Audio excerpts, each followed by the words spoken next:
Nadiem diminta lihat Papua, belajar jarak jauh syarat kendala. Kepala Dinas Pendidikan, Perpustakaan dan Arsip Daerah Provinsi Papua Christian Sohilait mengaku mendapat banyak kendala dalam mengelola pembelajaran jarak jauh (PJJ), terutama mengenai keterbatasan listrik dan internet serta gawai. Menurutnya, Mendikbud Nadiem Makarim harus mendengar langsung keluhan dan kendala di daerah, tidak melalui anak buahnya di Kemendikbud.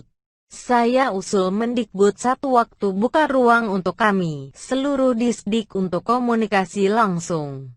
Jangan kasih ke Dirjen, sehingga infonya kita tidak tahu sampai atau tidak, ujar Christian melalui konferensi video pada acara diskusi daring, Senin, 20/7. Memang susah ini birokrasi. Karena itu kita stres dengan kondisi ini. Sudah refocusing dana pendidikannya tidak ada, terus kita harus berjuang menyelamatkan anak-anak 600.000 orang dengan 18 guru di Papua, tambahnya.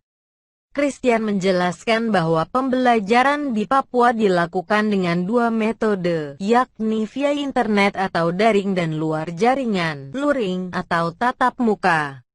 Namun pembelajaran daring hanya bisa dilakukan 46% siswa di Papua.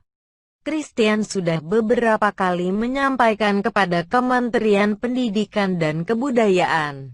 Perkembangan terbaru juga sudah disampaikan langsung ke kantor Kemendikbud di Senayan, Jakarta. Kebetulan saya di Jakarta, saya berikan ke Kemendikbud langsung data sinyal yang mereka minta. Langsung data titik koordinatnya agar mudah dipantau. Tapi memang, jaringan masih terus menjadi masalah, ungkapnya. Di samping kendala jaringan, keterbatasan kemampuan guru dan siswa mengoperasikan gawai juga jadi masalah. Tetapi ketika ada siswa atau guru yang bisa, kadang gawai yang akan digunakan tidak ada. Ia mengaku sudah berupaya melakukan pelatihan kepada guru. Namun pelatihan hanya mampu mencakup 500-800 guru. Padahal jumlah guru di Papua ada 18.000 dan hampir 40% tak paham teknologi. Christian mengatakan pihaknya juga sudah memberikan 12.000 radio dan 25.000 buku cetak secara gratis untuk membantu PJJ bagi siswa di pedalaman Papua. Namun hal ini pun belum mencakup keseluruhan jumlah siswa. Pada tahun ajaran baru ini terdapat 17 kabupaten kota yang berada di zona hijau. Namun Christian belum mau membuka sekolah karena mendapati sejumlah kasus pada beberapa zona hijau jelang masuk sekolah. Dia masih menginstruksikan sekolah melakukan PJJ setidaknya hingga tanggal 31 Juli. Jika ada sekolah yang ingin tatap muka, ia menekankan persiapan dan keamanan siswa harus terjamin.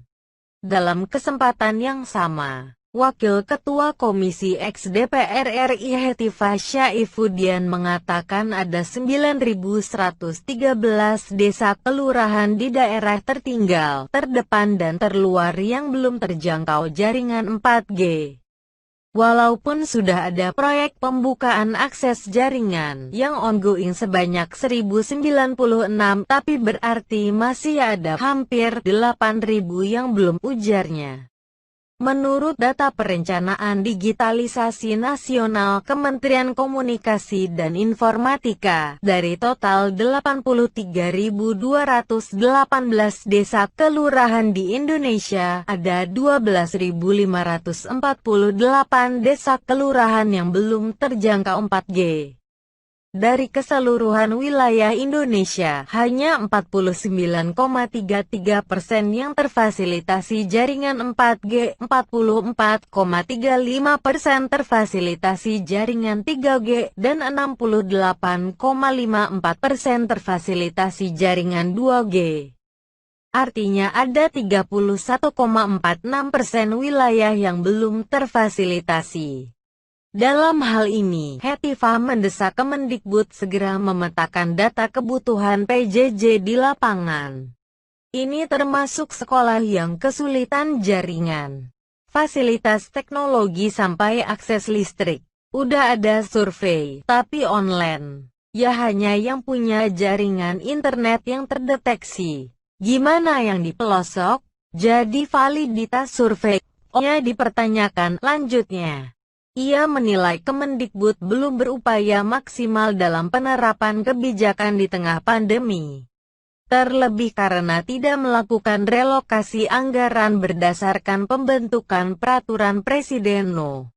54 Tahun 2020. Selain itu, Hetifah juga menagih penyesuaian kurikulum yang lebih adaptif pada PJJ. Ia menilai hal ini perlu berkaca pada penerapan PJJ selama 4 bulan lalu. Sebelumnya Kepala Biro Humas dan Kerjasama Kemdikbud Evi Mulyani mengatakan masih memetakan daerah yang terkendala akses listrik. Padahal tahun ajaran 2020-2021 sudah dimulai sejak tanggal 13 Juli lalu. Badan Penelitian, Pengembangan dan Perbukuan Kemendikbud juga menyiapkan modul pembelajaran yang bakal disebarkan ke sekolah yang tak mampu melakukan pembelajaran daring. Modul ini diharapkan bisa membantu siswa belajar dengan pengawasan minim dari guru. Perkara minimnya pelatihan guru di daerah terpencil juga menjadi permasalahan yang diteriakan guru. Direktur Jenderal Guru dan Tenaga Kependidikan Kemendikbud Iwan Syahril menyarankan guru belajar dari sesama guru. Tentunya dengan semua keterbatasan kita melihat banyak guru yang bisa melakukan pembelajaran atau belajar dengan satu sama lain di daerah 3T, ungkapnya melalui konferensi video, Senin, 13/7.